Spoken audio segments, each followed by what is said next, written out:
जिंदाबाद जिंदाबाद किसान मजदूर एकता जिंदाबाद जिंदाबाद जिंदाबाद सुभाष चंद्र बोस के देश में काले कानून नहीं चलेंगे सुभाष चंद्र बोस के देश में काले कानून नहीं चलेंगे छात्र एकता जिंदाबाद जिंदाबाद जिंदाबाद मजदूर एकता जिंदाबाद जिंदाबाद जिंदाबाद किसान एकता जिंदाबाद जिंदाबाद जिंदाबाद इंकलाब जिंदाबाद जिंदाबाद जिंदाबाद नेताजी सुभाष चंद्र बोस अमर रहे शहीदों के विचारों को गांव शहर में फैला दो इंकलाब जिंदाबाद नेताजी सुभाष चंद्र बोस अमर रहे नेताजी सुभाष चंद्र बोस अमर रहे नेताजी सुभाष चंद्र बोस के विचारों को गांव शहर में फैला दो छात्र एकता जिंदाबाद। सुभाष चंद्र बोस का कार्यक्रम है, इसकी कार्यक्रम की अध्यक्षता करने के लिए मैं कृष्ण को आमंत्रित करता हूं कि वो यहाँ आए अध्यक्ष के रूप में। मैं इनका समर्थन करता हूं। सबसे पहले अध्यक्ष जी आज के कार्यक्रम के नेताजी सुभाष चंद्र बोस के चित्र पर पुष्प अर्पित कर कार्यक्रम की शुरुआत करें। फिर सभी बारी बारी से चित्र पर पुष्प अर्पित करेंगे।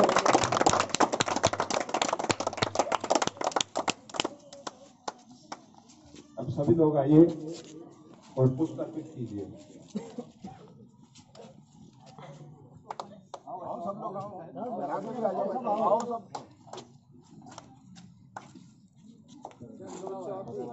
ये महान क्रांतिकारी थे, देश की आजादी के अंदर इनकी बहुत बड़ी भूमिका थी।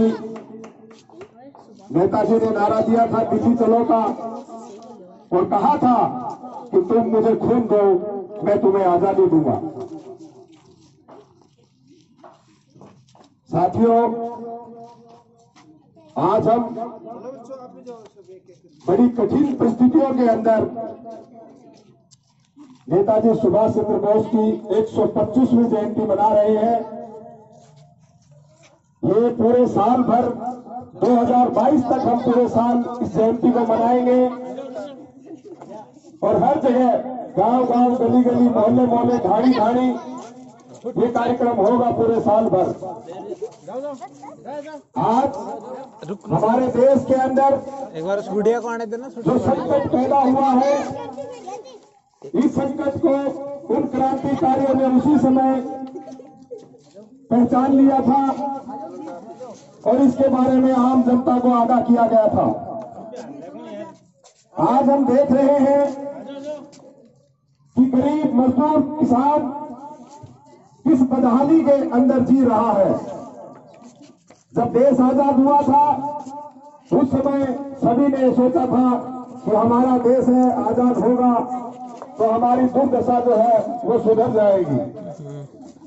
आज हम देख रहे हैं इलाज के अभाव में किस प्रकार से गरीब जनता और इलाज नहीं करवा पा रही है।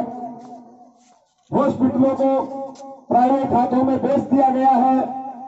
सरकारी इलाज आप देख ही रहे हैं हॉस्पिटलों के अंदर किस प्रकार की व्यवस्था है और हम मेहनत का जनता, गरीब जनता को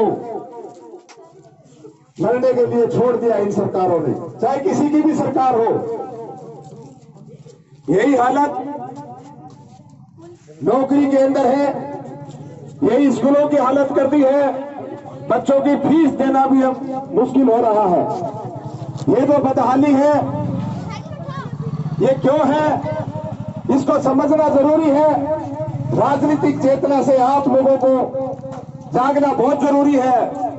ये नेता लोग राजनीति करते हैं, गंदी राजनीति करते हैं, खरीद फरोख्त की राजनीति करते हैं, लेकिन असली राजनीति आप लोगों के हाथ में होनी चाहिए। आप लोगों को राजनीति करनी चाहिए। आप लोग अगर राजनीतिक तौर पे और सक्षम हो जाएंगे और राजनीतिक सही दिशा को दे पाएंगे तो आपकी ये बदहाली ऐसी नहीं रहेगी। लड़ना सीखना होगा। आप देख रहे हैं दिल्ली के अंदर किसान आंदोलन चल रहा है। 5 लाख किसान जो जो इस समय खेती के अंदर काम करते थे हमारे, उनके लिए काले कानून जो लेके आई है सरकार, उन काले कानूनों के खिलाफ और दिल्ली के चारों ओर बॉर्डरों के ऊपर बैठे हुए हैं। हमारा संगठन डीवाईओ छात्र नौजवानों का संगठन उन लोगों के समर्थन में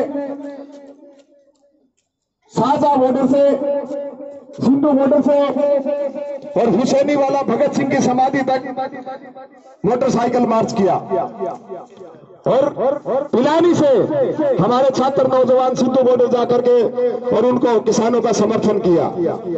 हमारा संगठन जहां भी जुल्म और अन्याय होता है वहां जाके लोगों के साथ कंधे से कंधा मिला के उनकी लड़ाई में शरीक होता है। आप लोगों को समझना होगा, जानना होगा, ये 3 काले कानून आए सिर्फ किसानों की बर्बादी के लिए नहीं है, आम जनता की बर्बादी के लिए।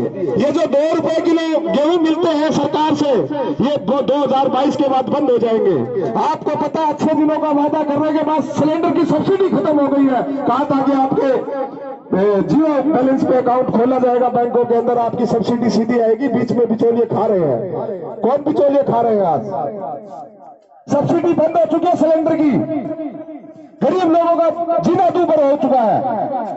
लेकिन हम मौन कब तक बैठे रहेंगे? कब तक मौन सहमति जताते रहेंगे? आप लोगों को एक ना एक दिन घर से बाहर निकलना पड़ेगा। जैसे किसान निकले हैं, सीख ले लो इनसे। मजदूर और किसान इस देश को बदलेगा और बिना आंदोलन के इस देश में कुछ भी नहीं मिलेगा। ये संसद आपको कुछ नहीं देगी। इस संसद के अंदर सिर्फ गन्ना सेठों के लिए कानून बनते हैं, गरीब मजदूरों के लिए कोई कानून नहीं बनता। इस संसद के अंदर आपका कानून सड़कों पे बनता है, ये हक आपको लेना पड़ेगा। इसलिए जोरदार अपील करता हूं कि इस किसान आंदोलन के अंदर आप लोगों का सहभागी से समर्थन होना चाहिए और आप लोगों को इस किसान काले कानूनों के खिलाफ बढ़ चढ़ के हिस्सा लेना चाहिए। जहां कहीं भी इन काले कानूनों का विरोध करो। सरकार ने कहा है कि हमने 2 काले कानून वापस ले लिए। कौन से कानून वापस ले दिए? सरकार एक तरफ बोलती है कि ये कानून किसानों के हित में है। देखिएगा, पहली पोल इनकी खुलती है, पताड़ी जलाने का कानून इन्होंने वापस लिया। वो कानून क्या था कि अगर किसान खेत में पताड़ी जलाएगा तो 1 करोड़ रुपए जुर्माना, उसके बच्चे बिक जाए, उसकी जमीन बिक जाए, तब भी वो क्या 1 करोड़ रुपए जुर्माना चुका सकता है? 3 साल की सजा, 3 साल की कैद उसको होगी अगर वो पताड़ी जलाएगा। सरकार ने कहा ये कानून हमने वापस ले लिया। सुंदर कानून था क्या? किसानों के हित में था क्या? इससे पता चलता है कि उनकी क्या मंशा थी। वापस तो आपने ले लिया, लेकिन बनाया क्या था? ये कानून कुछ भी नहीं था। इससे भी खतरनाक जो कानून है, जो सरकार वापस नहीं ले रही, वो कितने खतरनाक होंगे जो वापस नहीं ले रही है। सोचो, 1 करोड़ रुपया कोई किसान चुका पाएगा जुर्माना? 3 साल की सजा। ये बड़ी बड़ी चिमनियां जलती है, भट्ठों पे ईंट कटती है, कभी किसी को 1 करोड़ रुपया जुर्माना दिया? लिया सरकार ने इस चीजों से। जबकि किसान 4 महीने तक खूब ऑक्सीजन देता है, उसकी फसल लहराती है, वो ऑक्सीजन देता है और 4 दिन में पताड़ी जलाता है तो 1 करोड़ रुपया उसका जुर्माना होगा। ये है इसके किसानों के हित के कानून सरकारों के। सोच के देखिए, समझ के देखिए, ये तो एक ही कानून है। ऐसे इन्होंने 3 काले कानून बना रखे हैं। कॉन्ट्रैक्ट फार्मिंग, एक जहां पहले गेहूं वगैरह इन सब का भंडारण नहीं कर सकते थे, कोई भी व्यापारी नहीं, हम उसको काला बाजारी बोलते थे। अब खुली छूट दे दिए नए कानून में, कोई भी पूंजीपति आके कितना भी स्टोर कर सकता है, सारा गेहूं इकट्ठा करेगा खरीद के और फिर वो 25, 30, 50 रुपए किलो थैलियों में भर के बेचेगा। तो आपको ये जो सब्सिडी मिल रही है, ये जो गेहूं मिल रहे हैं, ये भी 2022 में बंद हो जाएंगे। इसलिए ये मत, क्योंकि वो तो बोलेंगे हम किसानों से खरीद नहीं रहे हैं, सरकार तो ये बोलेगी हमने तो बंद कर दिया खरीदना, बाजार के हवाला कर दिया सब कुछ। जैसे रेल को बाजार के हवाले कर दिया, बिजली को बाजार के हवाले कर दिया, स्कूलों के बाजार के हवाले। आज स्कूल नहीं है, आज वो फैक्ट्रियां हैं पैसे कमाने की, दुकान लग गई है वो। ये बात हमारे समझ में आ जानी चाहिए।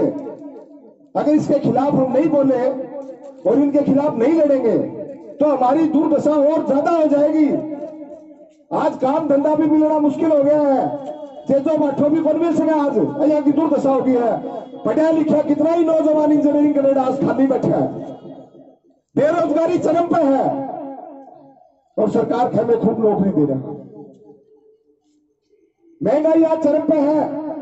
4 महीना पहले जिको तेल 100 रुपया किलो था वो आज 140 रुपया किलो बोतल लेके आ रहा। क्यों बोली 4 महीना में उनके हिसाब से तनख्वाह बढ़ गई लोगों की 40 रुपया 100 रुपया 45 रुपया 140 रुपया। सोच के देखो, समझ के देखो, बहुत गंभीर बात है। ये लड़ाई नहीं लड़ाना तो आने वाले टाइम के अंदर ये लोग चीड़ कौन देगा। पूरे 3-4 ही है, बिरला, टाटा, अंबानी, अडानी।